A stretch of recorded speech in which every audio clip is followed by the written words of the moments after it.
ಎಲ್ಲರಿಗೂ ನಮಸ್ಕಾರ. ನನ್ನ ಹೆಸರು ಛಾಯಾ ಅಂತ.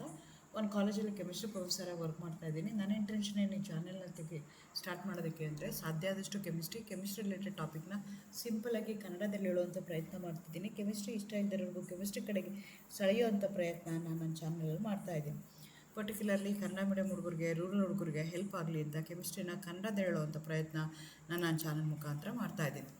ನೀವೇನಾದರೂ ರಾಣಿ ಚೆನ್ನಮ್ಮ ಯೂನಿವರ್ಸಿಟಿನಲ್ಲಿ ಓದ್ತಾ ಇದ್ದೀರಾ, ಕೆಮಿಸ್ಟ್ರಿನ ಒನ್ ಆಫ್ ದಿ ಮೇಜರ್ ಸಬ್ಜೆಕ್ಟಾಗಿ ತೊಗೊಂಡಿದ್ದೀರಾ, 4th ಸೆಮ್ಮಲ್ಲಿದ್ದೀರಾ ಅಂತಂದರೆ ನಿಮ್ಗೆ ಆಲ್ರೆಡಿ ಗೊತ್ತಿರುತ್ತೆ. 4 ಸೆಮಿಸ್ಟರ್ ಕೆಮಿಸ್ಟ್ರಿ ಓದಿರೋದ್ರಿಂದ 4 ಯೂನಿಟ್ಗಳು ಇರ್ತವೆ ನಿಮಗೆ ಕೆಮಿಸ್ಟ್ರಿನಲ್ಲೂ ಪ್ರತಿ ಪೇಪರ್ಗಳನ್ನು 4 ಪಾರ್ಟಲ್ಲಿ ನಿಮಗೆ 4ನೇ ಪಾರ್ಟಲ್ಲಿ 4th ಸೆಮ್ಮಲ್ಲಿ ಆರೋಮ್ಯಾಟಿಕ್ ಹೈಡ್ರೋಕಾರ್ಬನ್ಸ್ ಅಂತ ಬರುತ್ತೆ. ಅದ್ರ ಜೊತೆಗೆ IR ಸ್ಪೆಕ್ಟ್ರೋಸ್ಕೋಪಿ ಇದೆ ಮತ್ತು ಮಾಸ್ ಸ್ಪೆಕ್ಟ್ರೋಸ್ಕೋಪಿ ಇದೆ. ಮಾಸ್ ಸ್ಪೆಕ್ಟ್ರೋಸ್ಕೋಪಿದು IR ಇದು full videos with question answer already upload ಮಾಡಿದ್ದೀನಿ. ನೀವು ನನ್ನ ಚಾನಲ್ಗೆ ಹೋಗಿ ಸಬ್ಸ್ಕ್ರೈಬ್ ಮಾಡಿಕೊಂಡು ಪ್ಲೇ ಲಿಸ್ಟ್ಗೆ ಹೋಗಿ RCU BSc SCP 4th sem ಅಂತಂದರೆ ಎಲ್ಲ ವೀಡಿಯೋಗಳು ನಿಮಗೆ ಒಂದೇ ಕಡೆಗೆ ಸಿಗ್ತಾ ಹೋಗುತ್ತೆ. ಯೂನಿಟ್ 3 ಫುಲ್ ವೀಡಿಯೋಸ್ ಅಪ್ಲೋಡ್ ಮಾಡಿದ್ದೀನಿ. ಯೂನಿಟ್ 4 ಇವತ್ತು ಲಾಸ್ಟ್ ವೀಡಿಯೋ. ಇದಾದಮೇಲೆ question and answers on aromatic hydrocarbons ಹಾಕ್ತೀನಿ. ಇದಾಯಿತು ಅಂದರೆ ಯೂನಿಟ್ 3 ಆಯಿತು, ಯೂನಿಟ್ 4 ಆಯಿತು. ನೆಕ್ಸ್ಟ್ ಯೂನಿಟ್ 1 ಸ್ಟಾರ್ಟ್ ಮಾಡೋಣ ಅಂತ ಅಂದ್ಕೊಳ್ತಾ ಇದ್ದೀನಿ. So again welcome to Kenchaya. ನನ್ನ ಚಾನಲ್ನ ಸಬ್ಸ್ಕ್ರೈಬ್ ಮಾಡಿ, ಶೇರ್ ಮಾಡಿ, ಸಪೋರ್ಟ್ ಮಾಡಿ. ನಿಮಗೆ ಗೊತ್ತಿದೆ, even though benzene will going to contain an alternative single and a double bond, even though there are double bonds present in a benzene, because of the extra stability that has been created due to the delocalization of pi electrons, lead that to undergo electrophilic substitution reaction. Because of the presence of pi electrons, benzene molecule going to act as an electron-rich species. Therefore, the hydrogen present on the benzene can be easily replaced by an electrophile. Such type of reactions we are going to call it as electrophilic aromatic substitution reactions. So there are many reactions or substitution reactions are there. When you consider sulfonation, hydrogen of the benzene, if it is replaced by SO3H, such reactions we are going to call it as sulfonation.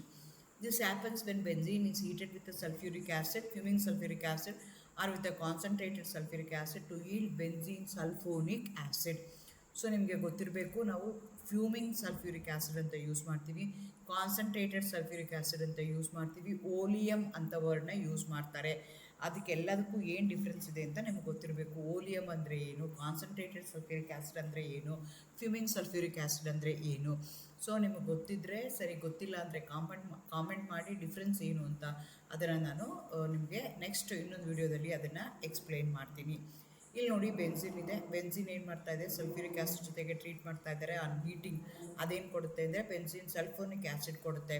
ಈ reaction ನಾವು ಏನಂತ ಕರಿತೀವಿ, ಸಲ್ಫೋನೇಷನ್ reaction ಅಂತ ಕರಿತೀವಿ.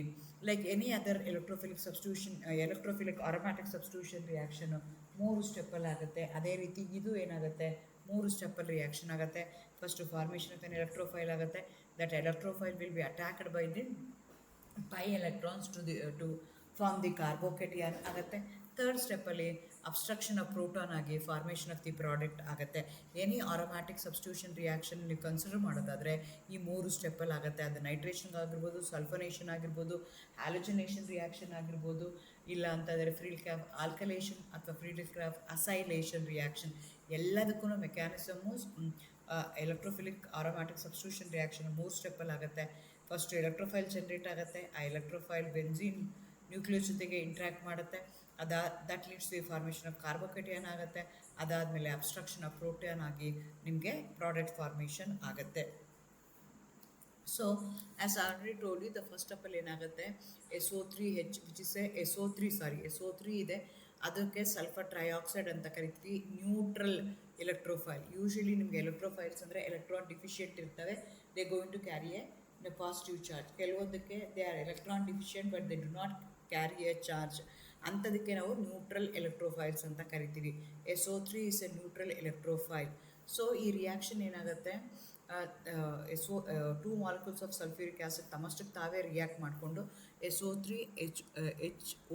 H3O plus HSO4- ಈ ರೀತಿಯಾಗಿ ಅದು formation ಮಾಡುತ್ತೆ. ಸೊ ಇಲ್ಲಿ SO3 ಏನಿದೆಯಲ್ಲ ಅದು ನ್ಯೂಟ್ರಲ್ ಎಲೆಕ್ಟ್ರೋಫೈಲ್ ಆಗಿದೆ. H3O+ ಏನಿದೆಯಲ್ಲ ಅದು ಎಲೆಕ್ಟ್ರೋಫೈಲ್ ಚಾರ್ಜ್ಡ್ ಎಲೆಕ್ಟ್ರೋಫೈಲ್ ಆಗಿದೆ.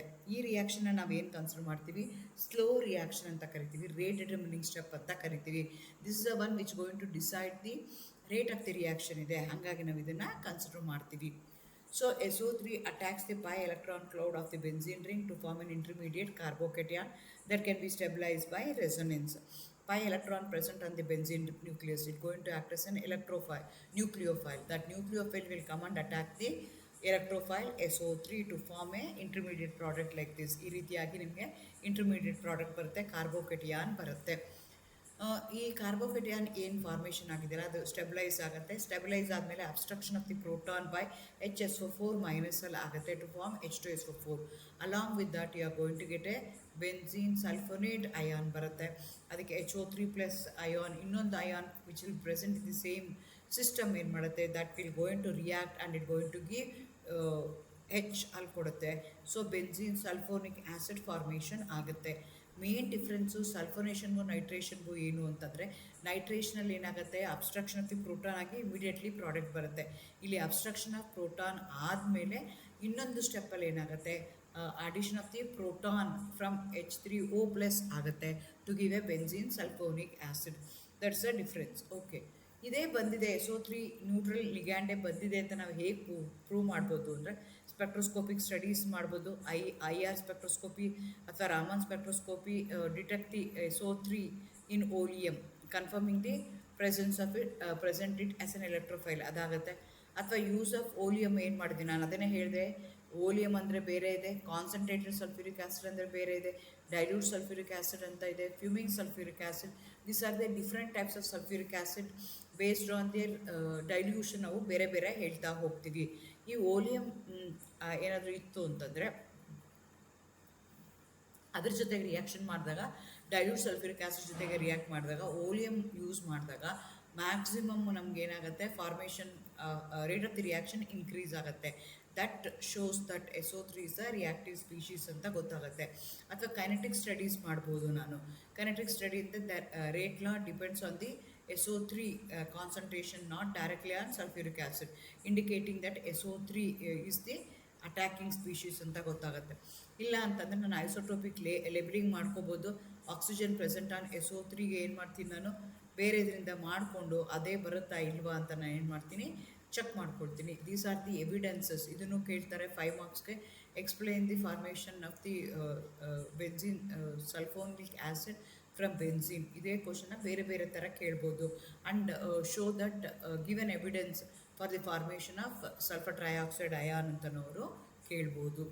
ಸೊ ಈ ರೀತಿಯಾಗಿ ನಿಮಗೆ ನೈಟ್ರೇಷನ್ನು, ಸಲ್ಫನೇಷನ್ನು, ಹ್ಯಾಲೋಜನೇಷನ್ನು, ಫ್ರೀಲ್ ಕ್ಯಾಪ್ ಅಸೈಲೇಷನ್ ರಿಯಾಕ್ಷನ್, ಫ್ರೀಲ್ ಕ್ಯಾಪ್ ಆಲ್ಕಲೇಷನ್ ರಿಯಾಕ್ಷನ್ ಯಾವ್ದು ಬೇಕಾದ್ರೂ ಕೊಡ್ಬೋದು. ಇದೇ ಥರ ಸ್ಟೆಪ್ಪಲ್ಲಿ ಆಗುತ್ತೆ. ಫಸ್ಟ್ ಸ್ಟೆಪ್ಪಲ್ಲಿ ಎಲೆಕ್ಟ್ರೋಫೈಲ್ ಜನರೇಟ್ ಆಗುತ್ತೆ. ಆ electrophile will be attacked by the pi electrons of the benzene to form the carbocation. That carbocation formation step we are going to call it as a slow step, and they keep on moving from one resonating structure to another resonating structure. Whatever the carbocation that has been formed will be stabilized by resonance, therefore it going to stay for a longer time. Next ಏನಾಗುತ್ತೆ, abstraction of the proton ಆಗಿ you are going to get a substituted product ಬರುತ್ತೆ. ಈ ರೀತಿಯಾಗಿ ನಿಮಗೆ ಆಗ್ತಾ ಹೋಗುತ್ತೆ. Thank you.